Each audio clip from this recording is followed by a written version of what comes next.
Alberta's Energy Minister, Brian Jean, who lives in Fort McMurray, is saying that the camps for oil and gas workers up north benefit no one except multinational oil companies who do nothing for the local communities and the local economies there. To chat about this in more detail is our legislative reporter and the Alberta correspondent with the National Post, Tyler Dawson, who joins us once again from Edmonton. Tyler, let's chit-chat a bit about that and some of the comments that Brian Jean had to say, and that maybe it's time to hire more locals. Yeah, it's a really interesting story, actually. I feel like when you're not involved in the oil and gas sector directly, camp life seems like, a huge, huge part of it. Um, and from the folks I know who do work up there, a lot of them are coming in and out of camp. So it's just sort of an interesting. I guess I don't think I'd realized that it was, something that people thought about all that much, which probably speaks more to my knowledge than anything. But basically, you're right. That's what he said. He was saying, look, people are coming in, they're going to a camp, they're not necessarily spending money in Fort McMurray, they're not investing in Fort McMurray, and then they're going home. So there's this idea to create some sort of strategy, whether that's incentive based or what, that would see oil companies hire more locals, and also maybe to convince some people who are making that commute to relocate to Fort McMurray, to put down some roots there and make it their home and contribute to the community there. So it's going to be really interesting, I think, to see sort of where that goes. I get the sense there's some alignment from the energy minister and also the mayor of Fort McMurray. Both obviously live there and would see some of the issues and opportunities here. So I think it's absolutely fascinating, and we'll have to wait and see what an incentives package, for example, might look like, or where this discussion might end up. What's interesting is I used to work up in Fort McMurray at the radio station. I was the morning man there at CGOK Radio a lifetime ago. And we used to call McMurray Newfoundland's third largest city because of all of the Newfoundlanders who came in to work at St. Croix and Suncor at the oil sands plants. Some of the nicest people I've ever met in my life. Incredible people. Tyler, let's talk about the number of orphan wells being dealt with by the Orphan Wells Association in Alberta. It's set to double once the bankruptcy of Sequoia Resources goes through. Now, many here in the province are not happy about the potential use of taxpayer money to help clean up some of those wells. Yeah, it's a little bit of a confusing situation because there's about a 500,000 probably sort of wells that need reclamation around the province. But the Orphan Wells Association, I think, is sort of dealing with about 1,600 of them. And if Sequoia Resources, the bankruptcy all goes through, I think they've got another 1,800 or something like that that will end up on the books. So it's a big problem in the sense that, this is an environmental liability that just hasn't been dealt with. And so there's been talk over the years on and off of some sort of incentives program for using public money to try and get oil companies to clean up this mess.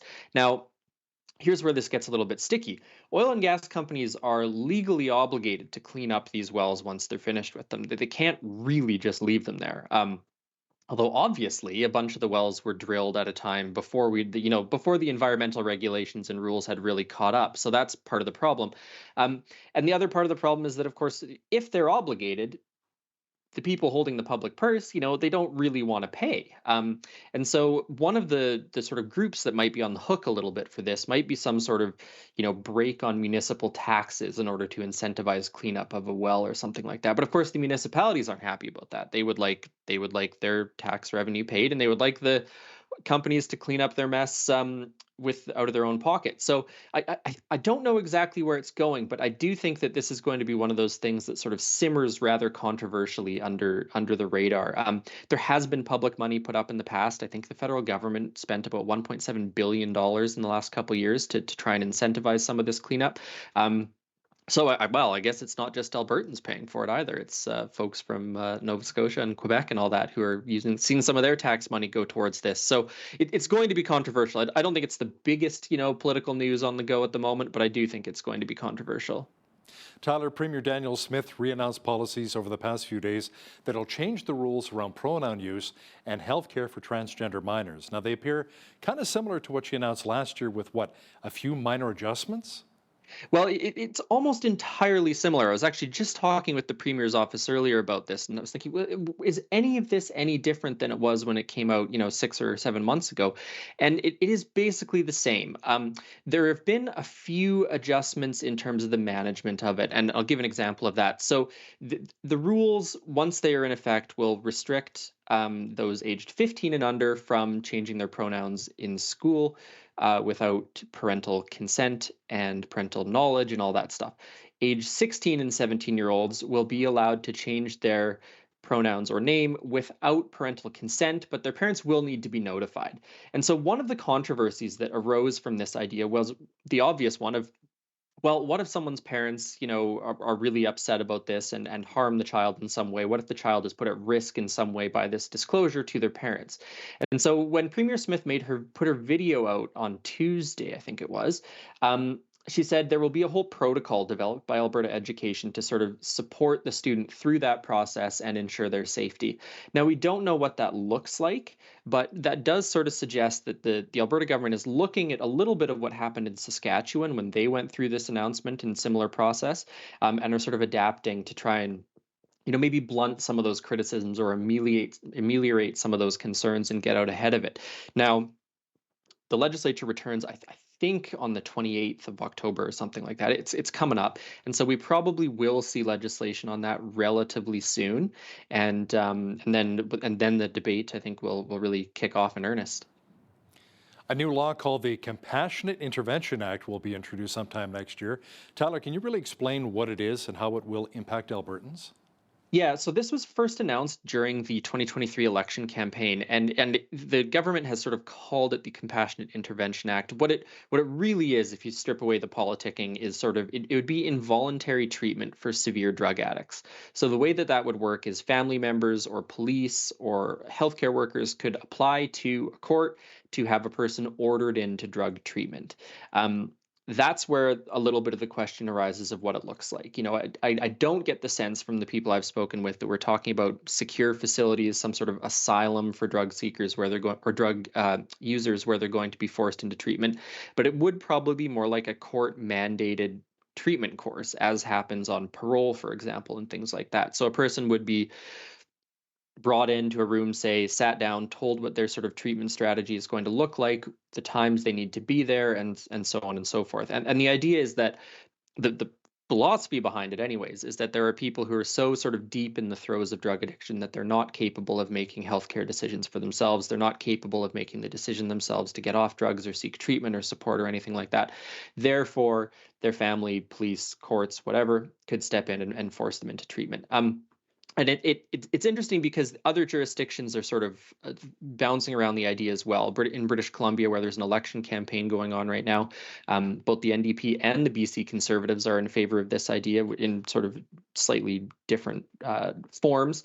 And so I do think it's going to be interesting to see what BC does versus what Alberta does. Of course, this is, we're more than a year into the preparations for this. And part of that is obviously sorting out these obviously complicated constitutional and legal and ethical issues about forcing someone into medical care. And there's also the logistical side of it, which is you can't very well tell people they have to seek care if there's nowhere to put them, if there's no beds, if there's no treatment professionals, that sort of thing. So there's some logistical stuff, some legal stuff, I think, that's all going on in the background here, which is why why we haven't seen this any sooner. As I say, this has been going on for a year. Well, and I asked the province every few months, well, what's the status of this? Where is this legislation? When is it happening? But we should be seeing it sometime in the winter or spring. We should also see legislation in the next few weeks that will update the Alberta Bill of Rights. Now, Tyler, some of the highlights include strengthening firearm and property rights and protections against compulsory medical treatment. Let's talk a bit about that. Yeah. There's been a lot of chatter about sort of what might be going into this, and those do seem to be the three sort of large pillars. There's certainly the three things that the provincial government wants people to know about at this point. Could there be some other stuff in there that we don't know about when the legislation's actually tabled? That's certainly a possibility. But those are the big three things that the government has been talking about at this moment. And so let's assume whatever changes they bring in, proposals they make, become part of the Bill of Rights. Then we get into a really interesting question of, well, what does this do? Because the Alberta Bill of Rights, it's not really a constitutional document. It's a statute. It's a law. It could be modified, as we're seeing, at any time by any government if they so choose, and it only applies in Alberta. So what this really will mean, probably, is that there will be a new way for sort of legal activists to try and go to the courts to effect change on Alberta law.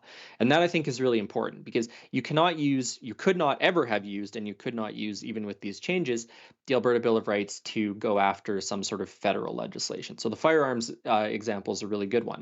There's the rules around firearm use are often criminal code provisions, Firearms Act provisions, and things like that. And the Alberta Bill of Rights could not be used to affect any of the federal rules around it.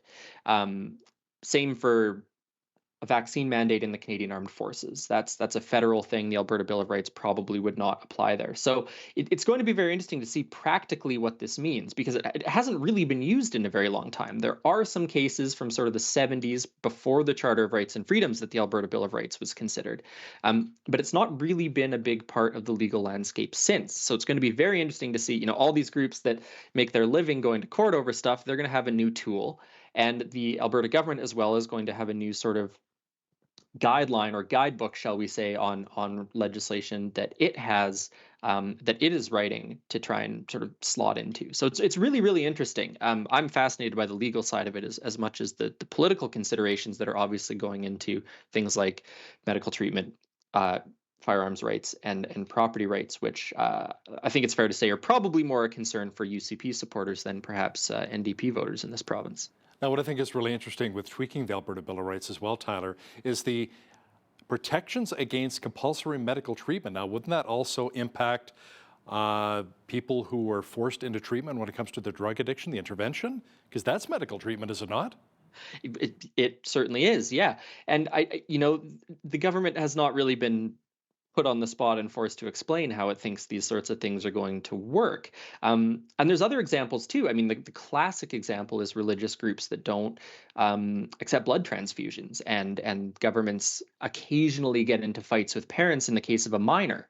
And there was a case in Ontario maybe 10 years ago now of a young Indigenous woman who did not want to continue receiving chemotherapy and chose instead to pursue traditional Indigenous medicine. So there are, I think a lot of the motivation behind this is obviously related to the COVID-19 vaccine mandates and people who were compelled through their jobs, if they wanted to keep their jobs, to become vaccinated. But you're right, it raises a whole host of other issues. And so it'll be very interesting to see how the Bill of Rights is written to try and maybe avoid some of those, or if it's written in a less precise fashion, then maybe all this stuff will end up in court. Both candidates for Lethbridge West have now been nominated, Tyler. We have former Lethbridge Police Chief and current City Councillor John Middleton Hope running for the UCP, and he's going up against former Lethbridge City Councillor Rob Miyashiro, who came within 3% of the vote in defeating Nathan Neudorf in the Lethbridge East election last time around. It should be an interesting battle between Middleton Hope and Miyashiro, who both said, and they told us here at Bridge City News, they want to keep things civil. Mm-hmm. And one of the interesting things to me about this is that these are both locals with a significant presence in the community. This is not a case of a party parachuting in a star candidate in hopes of winning. Not to say that either of these two men aren't star candidates, but they didn't grab some university professor from the University of Alberta or something and plop them in and say, well, this is your new NDP candidate, but actually they live in Old Strathcona. So I think that part of it's really interesting. And because this is also a big test, and we've talked before about how this is a big test for Naheed Nenshie's NDP. Can he hold a seat that has been an NDP seat for a decade? Or is he going to lose that? And what does that say about the state of the party? But of course, it sort of also is that for Danielle Smith as well. I mean, she came in, the skin of her teeth in some of the Calgary ridings that the UCP won. And so part of what she needs to be thinking about over the next few years is trying to make up ground in some of these urban ridings, some of these ridings that are have flip-flopped over the years, or perhaps old progressive conservative ridings, that sort of thing. And so it's going to be very interesting to see, with all the announcements that we've just talked about, that we've been talking about for the last few months, how much does that resonate in a riding that is technically, or has been for the last decade, an NDP riding. So I think there's a lot. Materially, there isn't that much riding for either party. The numbers in the legislature change a bit, but not that much. But I think sort of emotionally, perhaps, for the parties, it does matter who wins this one. Alberta's minimum wage, Tyler, has been stuck at $15 an hour for 6 years now. It's one of the lowest minimum wage rates in the entire nation. And I mean, if it had to keep up with inflation, it would be, I think, closer to $19 an hour right now. Any talk of the province potentially beefing up our minimum wage? Oh, but not really. The Alberta Federation of Labor has been sort of banging the gong a little bit about this, trying to raise some awareness of it. And yeah, as you say, it's among the lowest. I think Saskatchewan and Alberta will be at $15, which will be the absolute lowest in the country. I think BC is the highest, followed by Quebec. Um, which probably isn't that surprising in the scheme of Canada's sort of political makeup. Um, but no, there doesn't seem to be a lot of interest from the government in changing this. And their argument is basically, well, look at our income tax structure, which is much more beneficial to low wage earners than anywhere else in the country, which is true because that first sort of bracket in Alberta where you don't get taxed is, I think it's about $25,000, whereas other provinces are more like 9 or 10,000. So that is true. And they've also said that there's impacts on this for small business. If a small business has to up everyone's wages, then that's going to cause problems. Those costs will be passed on to the consumer, and so on and so forth. So, whether any of these arguments are good arguments is perhaps beside the point for the folks who are making $15 an hour and looking for a little bit more. But no, there doesn't seem to be all that much appetite at this point to change that. And so I guess we'll see what Saskatchewan does. Maybe we'll end up being the lowest. Well, my son is one of them making minimum wage right now, and I got to tell you, he's finding it very hard to get ahead. He's our legislative reporter and the Alberta correspondent with the National Post, Tyler Dawson. Thanks so much for joining us today from Edmonton. Always a pleasure, Hal.